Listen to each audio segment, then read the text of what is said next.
Good morning, welcome to Headline Focus Live here on Core Politics with me, Rob Double. It is the end of the week, Friday, the 15th of September 2017, and with the time about 10 minutes or 8 minutes before the start of the working day, let's have a look at what's making the headlines. So there's a pretty broad spread, to be honest, of what's in the stories today. Nothing really cutting through. So let's just have a look at some general themes. Health and obesity is in the Times and the Express today. The Times saying that GPs are being advised to send nearly 2 million overweight people in the UK to cooking and exercise classes. This would cost about £435 a head, so a total of billions of pounds extra spending. This is guidance from the National Institute for Health and Care Excellence, otherwise known as NICE.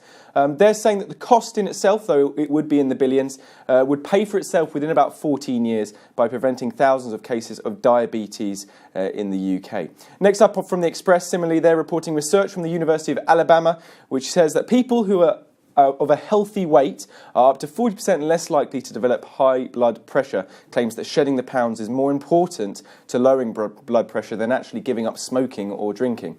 The Telegraph reporting on Navy shortages. The Royal Navy can only send a quarter of its warships to sea due to, it's saying, spending cuts.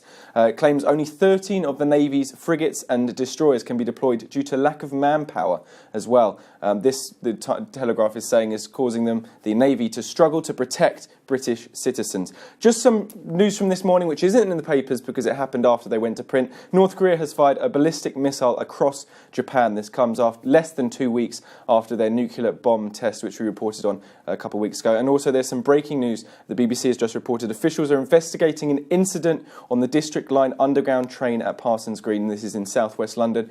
Check up to date with all your international news feeds if you want to know more on those stories. They'll be developing, obviously, very quickly in the next hour.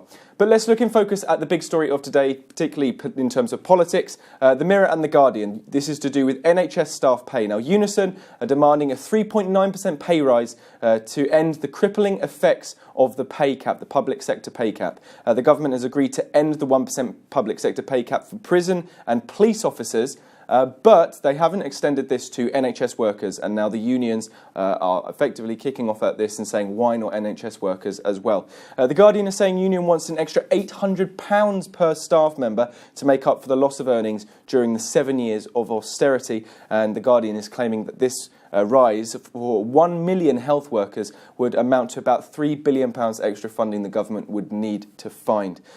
Finally then, one more story from the newspaper. This follows the Grenfell fire public inquiry. Obviously the Grenfell fire killed at least 80 people in North Kensington this year.